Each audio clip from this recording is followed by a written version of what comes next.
ఇప్పుడు దేనికి ఏడుస్తున్నావు? మా అన్నయ్యని ఇలా చూడటానికి ఇంకా ఎన్ని రోజులేండి రావాలో? ఏంటి ఈ మాటలన్నీ? వాడెక్కడా వర్గీస్? లేదు, ఇప్పటిదాకా రాలేదు. అయినా అటువంటి వాడు వచ్చి ఏం లాభం చెప్పు.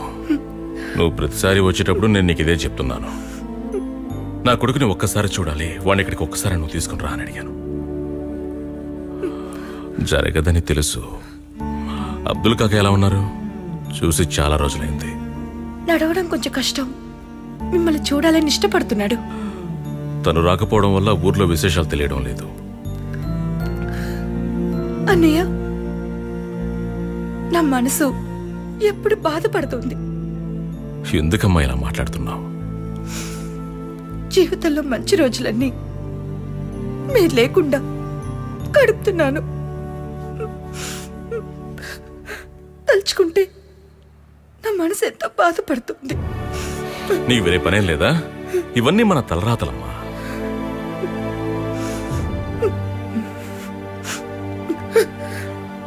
నువ్వు ఇలా ఏడవడానికే ఇక్కడికి వచ్చావంటే ఇంకెప్పుడు నువ్వు ఇక్కడికి రావద్దు.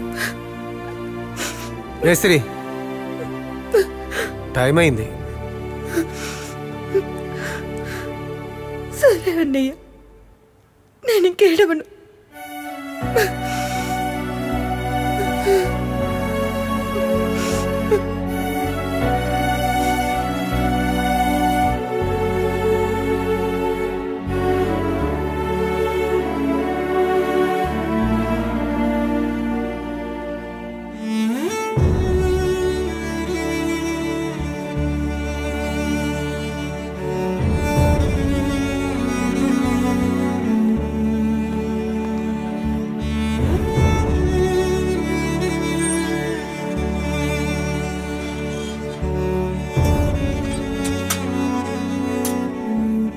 మరే ఏంట్రా?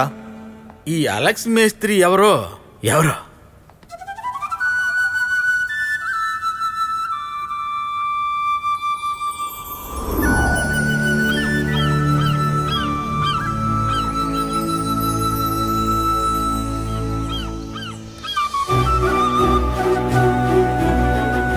నేను పుట్టిన ఊరు నుండి మా నాన్నగారి సొంత ఊరికి వచ్చేటప్పుడు నా వయసు 14 సంవత్సరాలు.